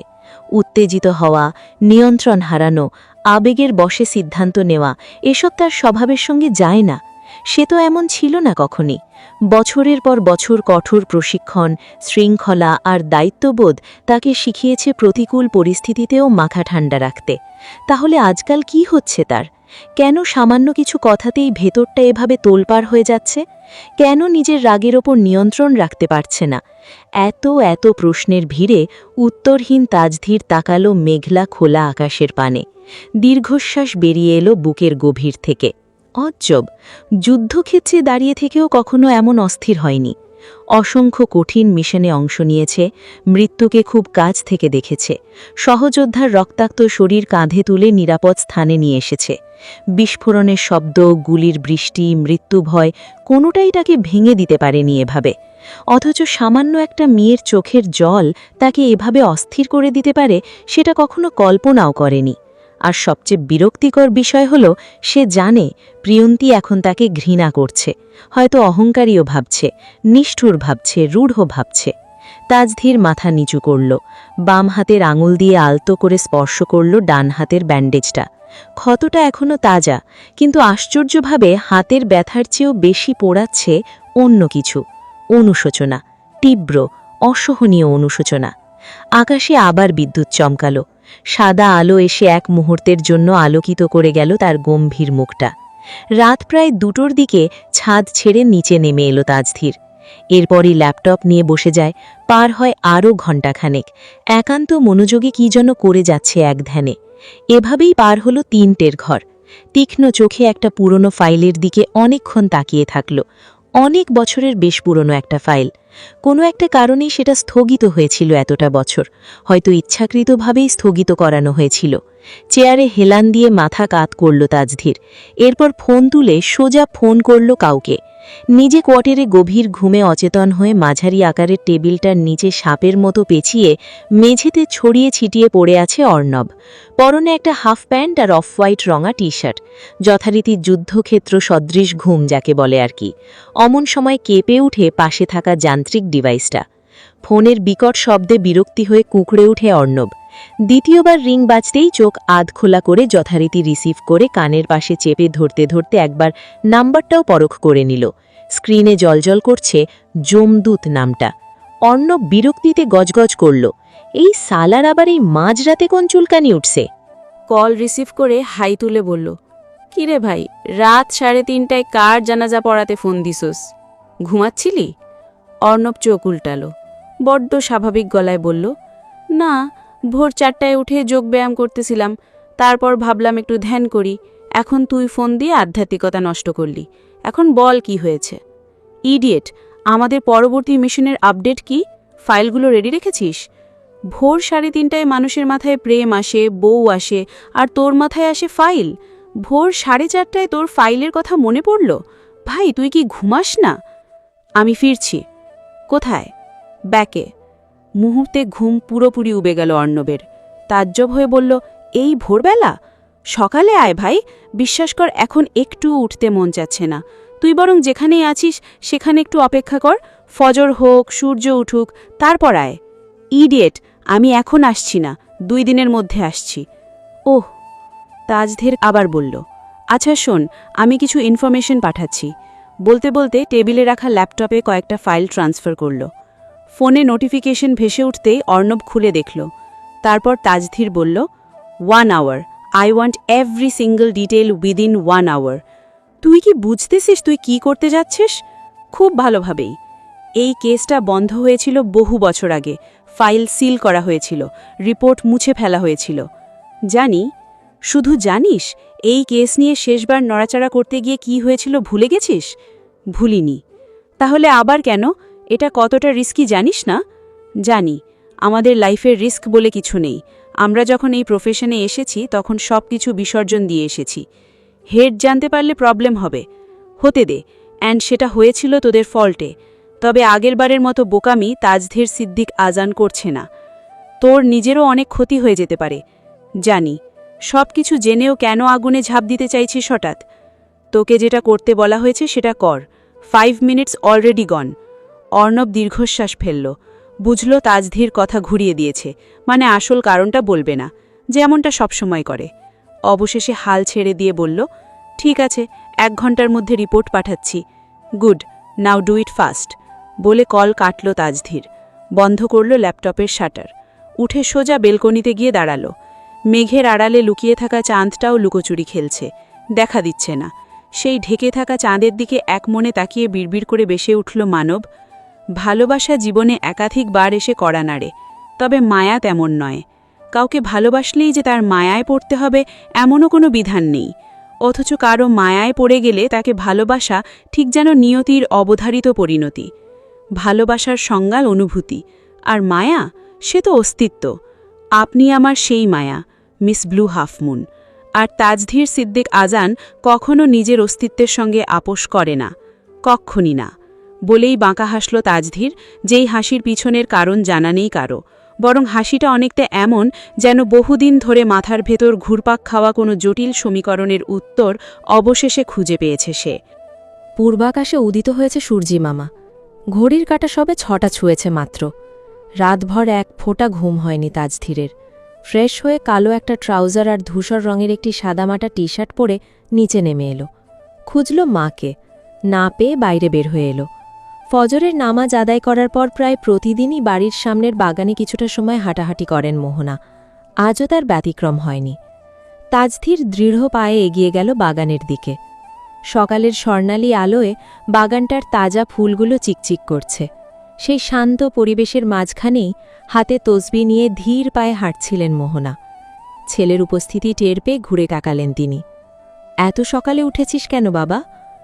তাজধীর এসে দাঁড়ালো মায়ের সম্মুখীন হয়ে, সাবলীল কণ্ঠে জানালো, আমাকে আজই চলে যেতে হবে আম্মু। মুহূর্তেই হাসিটা মিলিয়ে গেল মোহনার। ভর করল এক রাশ হতাশা। বললেন, আজই? মন খারাপ তাই না আব্বা? মন খারাপ করিস না। আল্লাহ যা করেন ভালোর জন্যই করেন। হয়তো এই সম্পর্কটা তোর জন্য লেখা ছিল না। চিন্তা করিস না, তোর জন্য আমরা খুব ভালো একটা মেয়ে খুঁজে বের করব। খুব সুন্দর, খুব ভালো মনের একটা মেয়ে, যে তোকে বুঝবে, তোর যত্ন নেবে। উত্তরে নীরব রইল তাজধীর, বলল না কিছুই। মোহনা বেগমের বুকটা মোচড় দিয়ে উঠল ছেলের দিকে চেয়ে। আম্মু, আমার এখনই বের হতে হবে। অবশেষে মুখ খুলল তাজধীর। মোহনা বেগম চমকে উঠলেন। এখনই? এই সকাল সকাল? একটা জরুরি কাজ পড়ে গেছে, আর্জেন্ট। নাস্তাও করবি না? রাস্তায় করে নেব। তাও অন্তত আধ ঘন্টা পরে যাস, আমি নাস্তা বানাতে বলি। তাজধীর মাথা নাড়ল। সময় নেই। কি এমন কাজ যে নাস্তা করারও সময় নেই? কালও অন্য কথা বললি। ইচ্ছে করেই কাজের বাহানায় চলে যেতে চাচ্ছিস, তাই না? প্রশ্ন ছুড়ে উত্তরের আশায় ভ্রু উঁচিয়ে চেয়ে রইলেন মোহনা। ছেলে তার এবারেও নির্বাক, উত্তরহীন। তবে ছেলেটার হাবভাব দেখে বুঝলেন ছেলে তার একটা প্রশ্নেরও উত্তর দেবেন না। হাল ছাড়লেন অবশেষে তিনি। বললেন, কতদিন লাগবে? আবার কবে আসবি? হয়তো খুব শীঘ্রই। আচ্ছা, খেয়াল রাখিস নিজের, অন্তত ফোন দিস দিনে একবার করে। চেষ্টা করব। আজই আমাদের চলে যেতে হবে আম্মু। সকালের নাস্তার টেবিলে বসেছে সকলে। মেয়ের জামাইয়ের প্লেটে গরুর মাংসের খিচুড়ি সার্ভ করে দিচ্ছিলেন মোহনা। অমনি হাতটা থেমে গেলেন ভদ্রমহিলার। থমকে গিয়ে প্রশ্ন করলেন, আজই? এত তাড়াতাড়ি কেন বাবা? পাভেল মৃদু হেসে জানালো, অনেকদিন তো আপনাদের জ্বালালাম, এবার নিজের বাসায় ফিরতে হবে। অফিসের কাজও জমে আছে খুব। জানেন তো আজকালকার ছেলেমেয়েরা এক একটা কাজ ফাঁকি দেওয়ার উস্তাদ। আরও কটা দিন থাকলে কি হতো, তোমরা এলে শূন্য বাড়িটা ভরাট হয়ে যায়, চলে গেলে বাড়িটা আবার ফাঁকা শূন্য হয়ে পড়ে থাকবে। পাভেল কিছু বলার আগেই সায় দিলেন দাদিও। আসলে আমরাও তো অনেকদিন হইয়া গেল আইসি, বাড়িঘর ফাঁকা রাইখা কতদিন থাকা যায় ক? এখন ফিরা যাওনটাই ভালো। আপনি থাকলে আমার তো বরং ভালোই লাগে খালা, বাড়িটা জমজমাট থাকে। সেইটা আমি বুঝি মা, কিন্তু নিজের বাড়িরও তো একটা টান থাকে, তার উপর পাভেলের অফিস যাউন লাগবো, প্রিয়ডারও তো সামনে পরীক্ষা, কয়দিন যাবৎ ভার্সিটিতেও যাইতে পারে না। তুমি বরং আমাদের লগে কয়দিন থাইক্কা আইও নে। না খালা, আমি গেলে মেয়েটা একা হয়ে যায়, ছোট মানুষ একা থাকতে ভয় পায়। তাও কথা। এদিকে পুরো সময়টাতে প্রায় চুপচাপ বসেছিল প্রিয়ন্তী, মাথা নিচু করে দ্রুত খাবার তুলছে মুখে, যেন কোনো জরুরি কাজ পড়ে আছে ওর। খাওয়া শেষ করেই উঠে যাবে এমন তাড়া। আসলে তাড়াটা অন্য কিছুর, লোকটার মুখোমুখি না হওয়ার। গতকাল যেই ঘটনা হয়েছে এরপর তো আরও নয়। মূলত গতকাল রাতেই প্রিয়ন্তী পাভেলকে জানায় সে বাড়ি ফিরে যেতে চায়। উদাহরণস্বরূপ সামনে পরীক্ষা এমন এক্সকিউজ ঢাড় করালে পাভেলও সাইন জানায় তাতে। বোনের কথার ভিত্তিতেই সিদ্ধান্ত নিয়ে আজ সকালেই চলে যাবে ওরা। মিতালির মুখটাও আজ স্বাভাবিকের চেয়ে অনেক বেশি ফ্যাকাশে। খাবার প্রতি কোনো মনোযোগ নেই বললেই চলে, চুপচাপ প্লেটের খাবার নাড়াচাড়া করছে শুধু। মেয়ের মুখের দিকে তাকিয়ে মোহনা বেগম হঠাৎ বিষণ্ণ গলায় বললেন, ছেলেটাও চলে গেল, এখন তোমরাও চলে যাবে। কথাটা শুনতেই চামচের নরম থামালো মিতালির। ভ্রুকুচকে বলল, ভাইয়া চলে গেছে মানে? কোথায় গেছে? সকালে ফজরের পরই তো বের হয়ে গেল, বলল নাকি খুব জরুরি কাজ পড়ে গেছে। আমাকে একবার বলেও গেল না ভাইয়া, আনমনে বিড়বিড় করে আওড়ালো মিতালি। কি যেন ভাবল অনেকক্ষণ। এর মাঝেই মোহনা বেগম ফির আফসোসের সুরে বললেন, সত্যি বলতে কি, তোমরা আসার পর বাড়িটা কতটা জমজমাট হয়ে উঠেছিল সেটা তোমরা চলে গেলে বুঝব। পাভেল হেসে বলল, আরে আম্মু, এমন ভালে বলছেন কেন? আমরা কি আর দেশের বাইরে চলে যাচ্ছি? সময় পেলেই চলে আসব। ওদিকে তাজধীর চলে গেছে কথা শুনতেই খাবার চেবানো থামল প্রিয়ন্তীর। শক্ত হয়ে গেল হাতের আঙ্গুলগুলো। লোকটা চলে গেছে? কি এমন জরুরি কাজ পড়ল যে কাউকে না জানিয়ে হুট করে এভাবে চলে গেল? গতকাল রাতের ব্যবহারের জন্য একটাবারও অনুতপ্ত বোধটুকুও করল না। এতটা দাম্ভিকতা লোকটার ভিতর। অথচ কই, সারাটা রাত ছটফট করে কেটেছে ওর, ঘুমাতে পারেনি এক ফোঁটাও। কোথাও একটা সূক্ষ্ম অপরাধ বোধ কাজ করছিল ভিতরে ভিতরে। তখন চড়াও হয়ে অনেক কটু কথা বলে দিয়েছিল কিনা। এখন মনে হচ্ছে একদম উচিত কাজই করেছেও। ভেবেই পরক্ষণেই নিজের মনকেই ধমক দিল। লোকটা কোথায় গেল, কি করল তাতে তার কি? বরং ভালোই হয়েছে, অন্তত সামনে পড়লে আর সেই বিরক্তিকর মুখটা দেখতে হবে না, অকারণে খোঁচা দেওয়া কথা শুনতে হবে না, অপমানিতও হতে হবে না। এই তো চেয়েছিল ও। তবুও কেমন যেন একটা অস্বস্তি কাজ করছে ভিতরটায়, যার কোনো সঠিক যুক্তি নেই, কোনো ব্যাখ্যাও নেই। প্রিয়ন্তী দ্রুত পানির গ্লাস নিয়ে একটানে অনেকটুকু পানি খেল। তারপর নিজের অস্বস্তিটাকে জোর করেই ঝেড়ে ফেলে স্বাভাবিক মুখে আবার খাবারের দিকে মনোযোগ দেবার চেষ্টা করল। ঘড়ির কাঁটা 9টা পেরিয়েছে অনেকক্ষণ। যাওয়ার জন্য পুরোপুরি প্রস্তুত হয়ে হলরুমে বসে আছে পাভেল। ওর সামনেই সেন্টার টেবিলের ওপর ধোঁয়া ওঠা 1 কাপ গরম গরম আদা চা। সেখান থেকে উঠিয়ে এক হাতে কাপ ধরে চুমুক বসিয়ে আস্তে ধীরে ফোন স্ক্রলিং করছে। কিছুক্ষণ পর সিঁড়ি বেয়ে নিচে নেমে এলো প্রিয়ন্তী। এসে পাভেলের পাশের সোফাটায় বসতে বসতে বলল, আর কতক্ষণ? তোর ভাবি আসুক আগে। প্রিয়ন্তী বিরক্ত মুখে ঘড়ির দিকে তাকালো, বিড়বিড় করে বলল, ভাবি রেডি হতে তো যুগ লেগে যায়। এই কথা ওর সামনে বলিস না। কেন? কারণ এরপর পুরো রাস্তা জুড়ে আমার কান ঝালাপালা করবে। কথাটা ফোন স্ক্রলিং করতে করতেই বলল পাভেল। ফিক করে হেসে দিল প্রিয়ন্তী। তখনই সিঁড়ি দিয়ে নামতে দেখা গেল মিতালিকে, হাতে একটা ছোট ব্যাগ। সেটার ভেতর চেক করতে করতে নামছে সিঁড়ি বেয়ে। ওদিকে হঠাৎই স্ক্রল করতে করতে কি একটা দেখে রীতিমতো আতকে উঠল পাভেল। আতঙ্কিত হয়ে বলল, ইস। ততক্ষণে সিঁড়ি বেয়ে নেমে এসেছে মিতালি। স্বামীর পাশ ঘেঁষে বসতে বসতে ভ্রু উঁচিয়ে জিজ্ঞেস করল, কি হয়েছে? আর বলো না, আজকাল দেশের যা অবস্থা, এখন তো বাড়ির বাইরে বেরোতেও ভয় লাগে। কখন কার সঙ্গে শেষ দেখা হয়ে যাচ্ছে কেউ বলতে পারে না। মানে? এই ছেলেটাকে দেখলাম শিহাবের বোনের বিয়ের দিন। কি হাসি খুশি একটা ছেলে, দেখতে একদম নায়কেদের মতো। অথচ আজকে? কথা শেষ না করেই দীর্ঘশ্বাস ফেলল পাবেন। মিতালি কৌতূহলী হয়ে আরেকটু এগিয়ে বসল, ঝুঁকে গিয়ে বলল, কি হয়েছে খুলে বলো তো? পাভেল ফোনের স্ক্রিনে চোখ রেখে বলল, কাল রাতে বাইক নিয়ে বেরিয়েছিল, সকালে খবর বেরিয়েছে একটা বড় মালবাহী ট্রাকের সঙ্গে ভয়ঙ্কর অ্যাক্সিডেন্ট করেছে। ট্রাকটা নাকি সরাসরি বাইকের ওপর দিয়েই চলে গেছে। ইন্না লিল্লাহ। অস্ফুট শর্ত বেরিয়ে এলো মিতালির মুখ থেকে। পাভেল গম্ভীর গলায় বলল, বাইকটা একেবারে দুমড়ে মুচড়ে গেছে। আর ছেলেটার অবস্থা তো আরও করুণ, লাশটাও চেনার উপায় নেই, কোনো কিছুই নাকি অক্ষত নেই। বুঝতে পারছ কি অবস্থা হয়েছে? মিতালির মুখটাও কেমন ফ্যাকাশে হয়ে এলো। বলল, দেখি তো কোন ছেলেটা? পাভেল ফোনটা এগিয়ে ধরল সামনে। তুমিও হয়তো দেখেছিলে, সেদিন ভিড়ের মধ্যে পরিচয় করিয়ে দেওয়া হয়নি। শিহাবের বোনের বিয়ের চাচাতো দেওয়ার, অনার্স ফাইনাল ইয়ারে পড়ছে। অকালেই যেমন ঝরে গেল প্রাণটা। মিতালি ফোনটা হাতে নিয়ে দেখল কাছ থেকে। মিতালির পাশেই বসা ছিল প্রিয়ন্তী। প্রথমে বিশেষ আগ্রহ না দেখালেও ভাবির পাশ ঝুঁকে সেও তাকালো স্ক্রিনে। অমনি মুখটা কেমন বিষাদ আর ফ্যাকাশে বর্ণ ধারণ করল।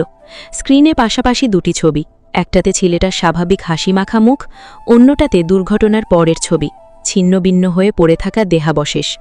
এক পলক দেখেই শরীরের ভেতর কেমন শিরশিরে একটা অনুভূতি ছড়িয়ে পড়ল প্রিয়ন্তীর। সময় নিয়ে তাকানোর সাহসটুকু সঞ্চয় হল না। ছেলেটাকে চিনতে একটুও সময় লাগল না ওর। এটা তো সেই ছেলে, কমিউনিটি সেন্টারে যে ওর সঙ্গে বাজে ব্যবহার করেছিল। কপালে কেমন ঘাম জমল চিকচিক করে, হাতের তালু দুটোও ঠান্ডা হয়ে গেছে। মিতালিও তখন স্তম্ভিত হয়ে ছবিটার দিকে তাকিয়ে আফসোস করল, হায় আল্লাহ। দীর্ঘ পথ পাড়ি দিয়ে অবশেষে নিজেদের বাড়িতে ফিরেছে পাভেল, মিতালি, প্রিয়ন্তী আর দাদি। যাত্রার ক্লান্তি সবার শরীরেই বইছে, তাই তো বাড়ি ফিরেই ফ্রেশ হয়ে যে যার রুমে ঢুকেছে বিশ্রামের উদ্দেশ্য। নিজের রুমে ফিরেই বড় করে একটা হাঁপ ছাড়ল প্রিয়ন্তী। কয়েকদিন পর নিজের ঘর, নিজের বিছানায় শোয়ার স্বস্তিটাই আলাদা, অন্য রকম একটা ফিলিংস। আজ ভার্সিটিতেও যাওয়া হয়নি ওর। তাছাড়া গত কদিনে এত কিছু ঘটেছে যে শরীর মন দুটোই ক্লান্ত হয়ে পড়েছে। ফলে বিছানায় গা এলিয়ে দেওয়ার কিছুক্ষণের মধ্যে গভীর ঘুমে তলিয়ে গেল মেয়েটা। এভাবেই পার হল ঘণ্টাখানেক। গভীর ঘুমে আচ্ছন্ন প্রিয়ন্তীর ফোনটা যে কতক্ষণ যাবৎ এক নাগারে বেজেই চলেছে তার কোনো হিসেব নেই। ফোন সাইলেন্ট করে ঘুমোনোটা ওর পুরনো অভ্যাস। একবার দুবার করে পরপর গুনে গুনে স্ক্রিনে জমা হলো প্রায় 17টা মিসড কল। সবগুলোই একই নাম থেকে আসা, শ্রেয়া। বান্ধবীর থেকে এতক্ষণে একবারও রেসপন্স না পেয়ে এবারে বিরক্ত শ্রেয়া দাঁত কড়মড় করে উঠল। রিকশা থেকে নেমে প্রিয়ন্তীদের বাড়ির সামনে দাঁড়িয়েও শেষবারের মতো কল করল বান্ধবীকে। এবারেও কল বাজতে বাজতে কেটে গেল। যথারীতি কোনো সাড়া মিলল না। বিরক্তিতে দাঁত কিচিয়ে ফোনটা নামালো মেয়েটা। বিড়বিড় করতে করতে সোজা বাড়ির ভেতরে প্রবেশ করল। ড্রয়িং রুমে ঢুকতেই দেখতে পেল মিতালি সোফায় বসে টিভি দেখছে। শ্রেয়াকে দেখে মিতালি অবাক হয়ে বলল, আরে শ্রেয়া, কখন এলে? এই তো এখনই। এসো, বসো। কি খবর তোমার? বসতে আসিনি ভাবি, আগে বলো তো প্রিয় কোথায়? রুমে আছে, ঘুমোচ্ছে বোধহয়। কিছু হয়েছে নাকি? এর বেশি কিছু শোনার প্রয়োজন মনে করল না শ্রেয়া। সোজা সিঁড়ি বেয়ে ধূপধাপ পা ফেলে উঠে চলে গেল মিতালির দৃষ্টিসীমার বাইরে।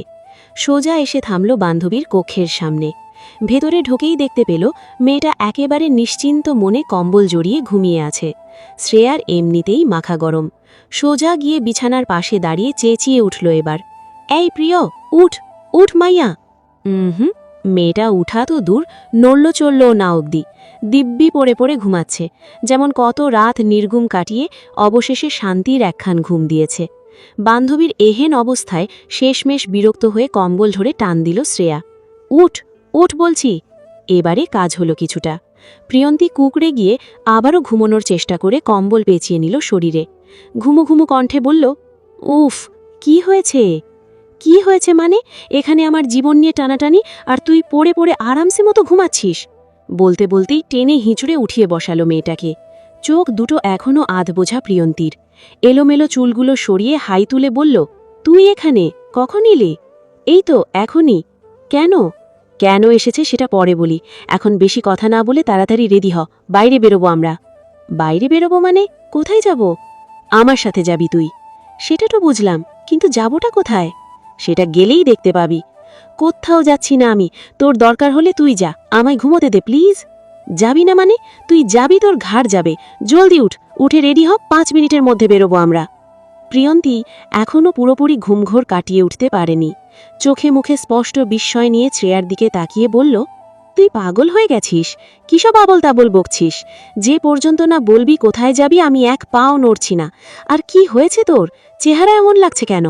শ্রেয়া তখন আলমারি খুলে একটা ড্রেস বের করে ধরিয়ে দিয়েছে প্রিয়ন্তীর হাতে।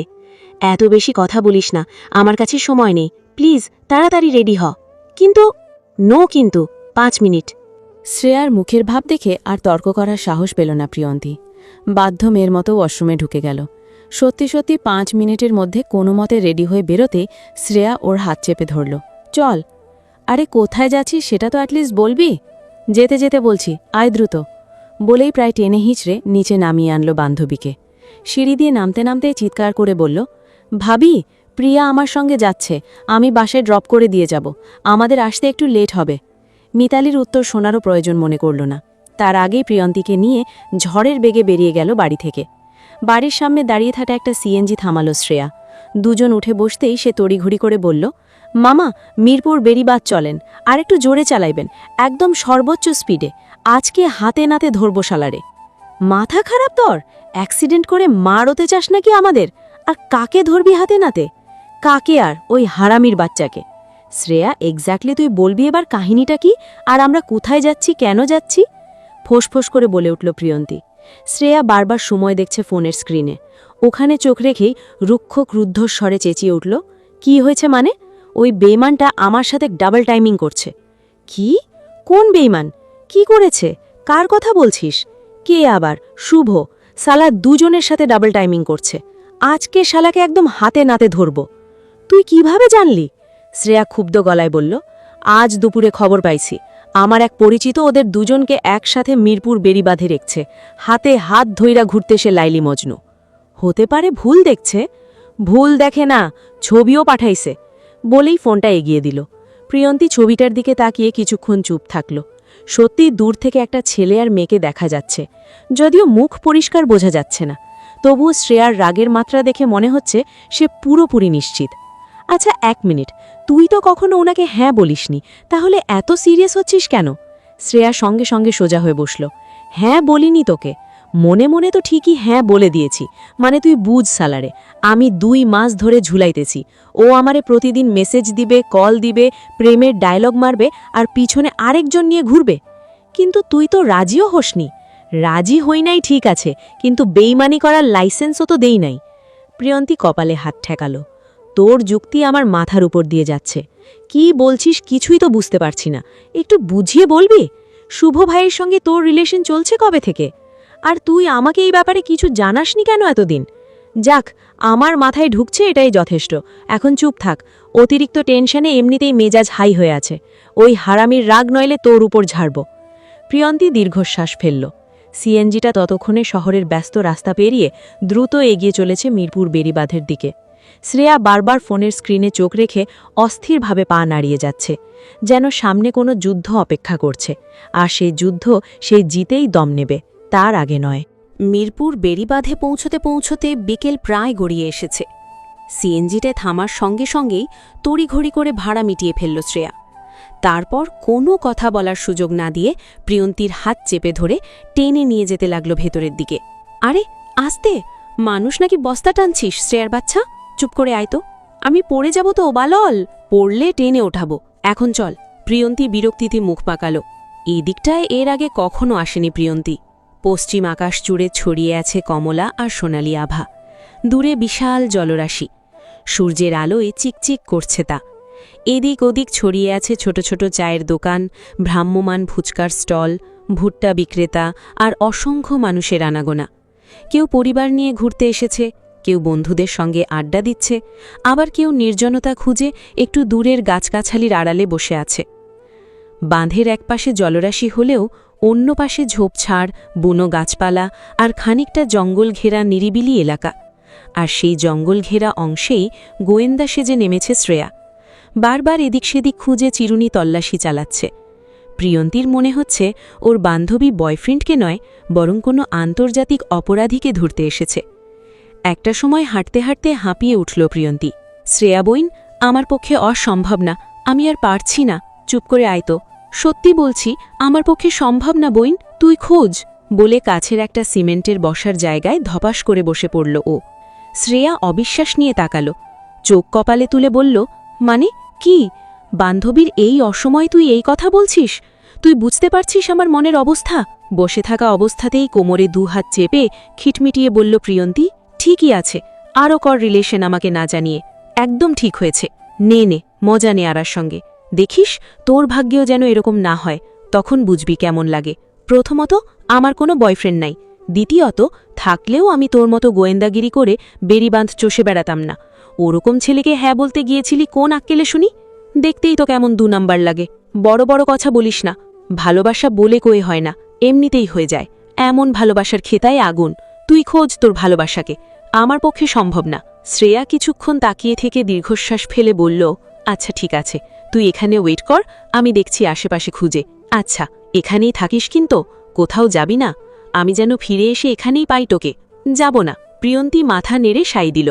হঠাৎ কি যেন মনে হতেই আবার জিজ্ঞেস করল, তুই শিওর তো এখানেই এসেছে? শ্রেয়া সঙ্গে সঙ্গে বলল, শিওর না হয়ে আমি তোকে এখানে নিয়ে আসছি নাকি? আচ্ছা আচ্ছা। আর এক মুহূর্তও দাঁড়াল না শ্রেয়া। ঝড়ের বেগে আবার হাঁটা ধরল সামনে। প্রিয়ন্তী কিছুক্ষণ তাকিয়ে রইল বান্ধবীর পেছনে ছুটে চলা অবয়বটার দিকে। তারপর মাথা নাড়িয়ে হেসে ফেলল, বিড়বিড় করে আওড়াল, পাগল ছাগলের দল একটা, বলি পেছনে হেলান দিল। বিকেলের কোমল বাতাস এসে ছুঁয়ে গেল ওর মুখ জুড়ে। দূরে কোথাও কয়েকটা পাখি আকাশ কেইটে উড়ে যাচ্ছে। চারপাশে মানুষের কোলাহল থাকলেও এই মুহূর্তে নিজেকে অদ্ভুত শান্ত লাগছে ওর। সময় কতটা পেরিয়েছে ঠিক খেয়াল নেই প্রিয়ন্তীর। প্রথম দিকে বসে বসে আশেপাশের মানুষজন দেখল। যতদূর চোখ যায় ছড়িয়ে ছিটিয়ে রয়েছে যুগলদের আনাগোনা। কেউ ঝোপঝাড়ের আড়ালে, কেউ বা লোকচক্ষুর অন্তরালে নিজেদের ছোট্ট জগৎ নিয়ে ব্যস্ত। বিরক্তই হল প্রিয়ন্তী। কিছুক্ষণ ফোন নিয়ে নাড়াচাড়া করল। এভাবে অনেকটা সময় পেরিয়ে যাওয়ার পরও বান্ধবীর দেখা মিলল না আর।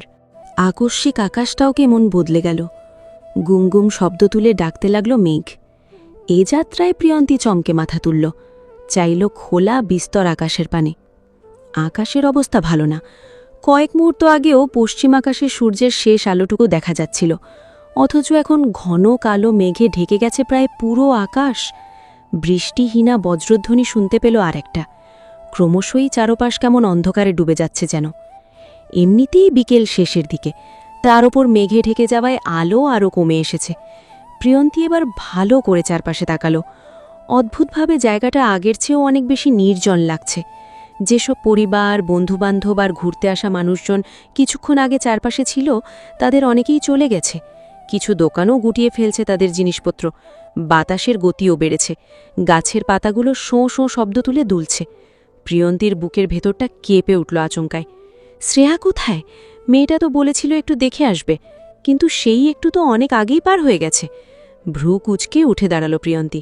ডানে বামে তাকালো, খুঁজল বান্ধবীকে। তবে কোথাও দেখা নেই মেয়েটার। আশ্চর্য, এমন আবহাওয়ায়ও মেয়েটা ফিরে আসছে না।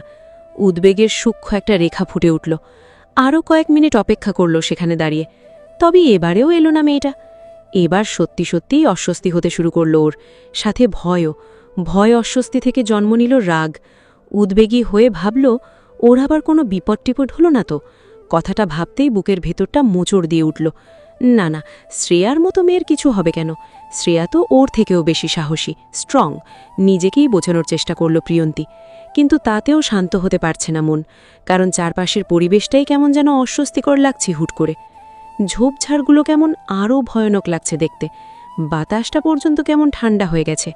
প্রিয়ন্তী দ্রুত ভাবল শ্রেয়াকে কল দিবে, কিন্তু স্ক্রিন অন হতেই মুখটা মলিন হয়ে গেল।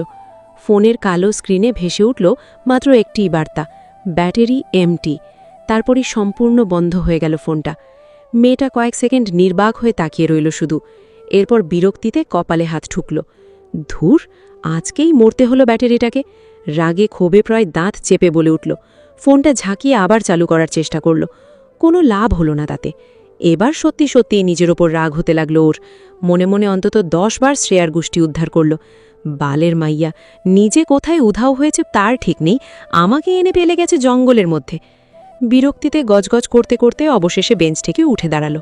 বসে থাকলে হবে না, শ্রেয়াকে খুঁজতে হবে। কিন্তু যতই এগোতে লাগলো ততই বুকের ভেতরের অস্বস্তিটা বাড়তে লাগলো। মিরপুর বেড়িবাঁধের মূল অংশে মানুষের আনাগোনা থাকলেও এই দিকটায় পরিবেশটা সম্পূর্ণ আলাদা। এখানে বড় বড় কাশবন, ঝোপঝাড় আর বুনো ঘাসে ভর্তি। কোথাও কোথাও সরু কাঁচা পথ সাপের মতো এঁকে বেঁকে চলে গেছে ভেতরের দিকে। দূরে জলরাশির কালচে রেখা দেখা যাচ্ছে, তবে সেদিকে জনমানবের চিহ্ন নেই। তার উপর মাথার উপরে জমাট বেঁধে আছে ঘন কালো মেঘ। চারপাশে তাকিয়ে প্রিয়ন্তীর মনে হলো সে কি আটকা পড়ে গেছে। কোন দিক দিয়ে এসেছিল, কোন দিকে রাস্তা, ভুলে বসল সবটা। আগাম ভয়ে হিম হয়ে এলো শরীর। দূর দূরান্ত পর্যন্ত কোনো জনমানবের চিহ্নও চোখে পড়ল না, পড়ছে না। অজান্তেই ওড়নাটা বুকের কাছে আরও শক্ত করে চেপে ধরে ডাকল বান্ধবীকে, শ্রেয়া, শ্রেয়া, কই তুই মাইয়া? আশেপাশ থেকে ভেসে এলো কোনো উত্তর নয়। বান্ধবীর জন্য চিন্তায় বুকটা মোচড় দিয়ে উঠল ওর। চিন্তিত হয়ে দিক বিদিক শূন্য হয়ে ছুটল অনেকক্ষণ। সময় যত যাচ্ছে আকাশ তত অন্ধকার হয়ে উঠছে, একই সাথে বাড়ছে বাতাসের বেগও। প্রিয়ন্তীর কলিজাটা শুকিয়ে গেল। এসব ব্যাপারে মেয়েটা খুবই ভীতু, উপরন্তু জায়গাটা একদমই ওর অপরিচিত, যার কারণে ভয়টা গ্রাস করছে বেশি। এভাবেই আর কিছু দূর হেঁটে সামনে এগোতেই আচমকা থেমে গেল ওর পা। চোখ আটকে গেল সামনের দিকে। কালো জলরাশির অন্তর্মুখী হয়ে দাঁড়িয়ে কেউ একজন যাচ্ছে, লম্বা, সুদৃঢ়, পুরুষালী অবয়ব, পিঠটা ওর দিকেই ফেরানো। কানের পাশে ফোন চেপে ধরে কারো সঙ্গে কথা বলছে মানব। গায়ে নিখুঁতভাবে ফিট করা চারকোল ধূসর রঙের ফর্মাল স্যুট, এক হাতে মোবাইল, অন্য হাতে ভাঁজ করে রাখা কালো কোট। বিকেলের ম্লান আলো আর মেঘলা আকাশের নিচেও লোকটার ব্যক্তিত্ব আলাদা করেই চোখে পড়ছে। প্রিয়ন্তীর কাছে অতিমাত্রায় পরিচিত মনে হলো সেই অবয়বটা। অন্যদিকে প্রিয়ন্তী লোকটার পিছনে এসে দাঁড়ানো মাত্রই লোকটা কিভাবে যেন বুঝে ফেলল। নিজের পিছনে কারো উপস্থিতি টের পেয়ে ফোন কানের পাশ থেকে নামিয়ে ধীরে ঘুরে দাঁড়ালো উল্টো দিকে। অবিশ্বাস্য দুই জোড়া চোখ আটকালো একে অপরের সঙ্গে। অমনি বেশি মাত্রায় বিস্ফোরিত হয়ে উঠল প্রিয়ন্তী। অপ্রত্যাশিত বিস্ময় নিয়ে প্রিয়ন্তী আগেভাগে বলে উঠল, আপনি এখানে? গল্পের পরবর্তী পর্বগুলো শোনার জন্য আমাদের চ্যানেলটি সাবস্ক্রাইব করে সাথে থাকুন। এই গল্পের কোন অংশটি আপনার কাছে সবচেয়ে বেশি ভালো লেগেছে তা অবশ্যই কমেন্ট করে জানাবেন। ধন্যবাদ।